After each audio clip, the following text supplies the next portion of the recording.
Right, team at Escolha do Povo. So one of the things that I figured was that it would be easy to do training sessions on these little type of video things, and each of you can watch it when you have the chance.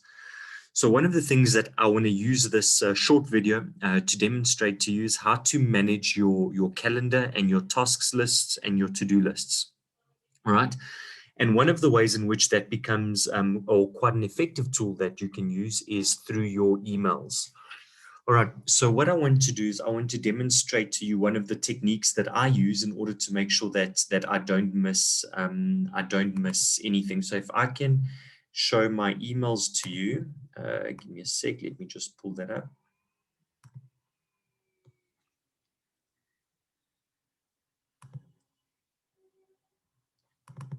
Okay, so you'll see, for example, I've got all of my emails here.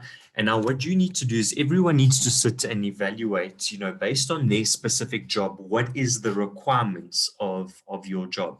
So for example, you'll see here under the favorites, I've created folders for each of the tasks that I have, or each of the things that I do. So now this will be different. These little tasks on the side here, as you can see here where my arrow is, those are the different companies that I run and that I manage. And so in my case, what I've done is I've created a folder for each one of those companies. And how you create those folders is that you will right click here and you'll either create a new folder, you can rename folder.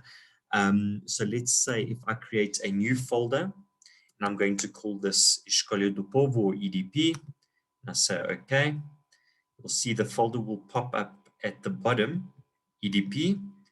All right, on your mailbox, and then all I do is I drag it. For me, I prefer to drag it to have it somewhere I can see it, so I put it here as part of my favorites. Okay, now what I do in these cases, so this is my list of emails, and you'll see that there are emails then from a whole bunch of people, and as I work through, you'll see, and I use this set of emails as to track what I still need to do.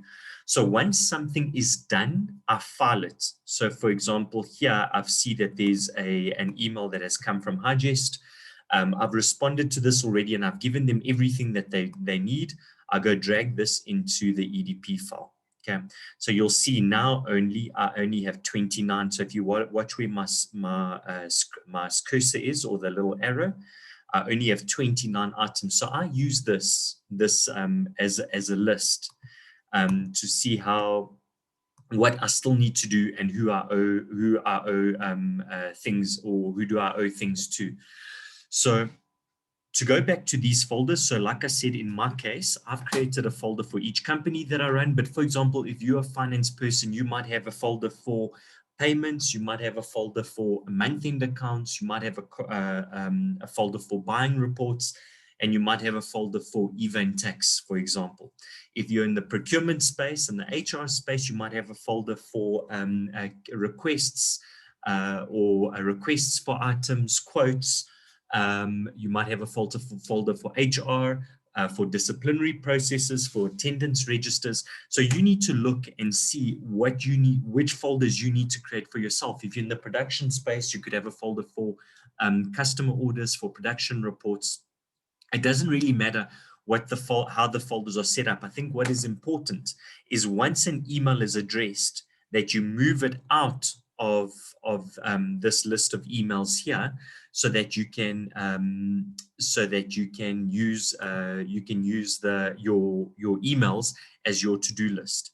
So what often happens is, let's say for example you get an email and you forget to respond to it, and because new emails come in, this email will go to the bottom, and then eventually you will just forget and you just won't respond to that email. All right, so what this does is it makes your list of outstanding emails shorter, so that you don't forget. Okay, so I see, for example, here I've got an email from procurement. So as soon as, and you can see here, it says I've got 29 items. As soon as I've responded to this and I've done what is required, I file this email and my list comes down to 28. So that's one of the techniques that we can use. to make sure that you're always responding to your emails and you don't forget anything. So remember, ladies and gents, that this is actually quite an important thing, because as a team, if somebody else is waiting for something that you have just forgotten to do, you slow down the success of the entire cycle. All right. So it is important that you're always up to date on your emails, and you know what is outstanding and who's waiting for what from you, so that we can all get better as a team. Now, when we're dealing with filing these emails, ladies and gents, what I want to remind you is that the fact that you've responded to the email does not mean that the email is done. So, for example, if we're in the procurement space and somebody says, I need a requisition or a quote for empty bags, for example, the fact that you've responded and said noted does not mean that it's done. Only once the bags are delivered, the bags are paid, and the stock has been received and counted, then we can say, okay, that is done. So what it will then serve is that until such time the bags are delivered, or let's say chicken boxes, or whatever the situation is, it will sit on this list until it is done, as a reminder for you to must either follow up with the supplier to receive those bags, or I must follow up with finance because they haven't paid it, or they haven't, or in the finance case, for example, they haven't submitted a factura. So we need to follow up on that. So only once an issue is completely done and dusted, then are you able to file those emails. All right, so ladies and gents, I want us to all implement this. This has been a short video just explaining some email etiquette and some training that we can do. But what I want to do is I want everyone to start implementing this and manage your emails, so that as a team we can start getting better at this.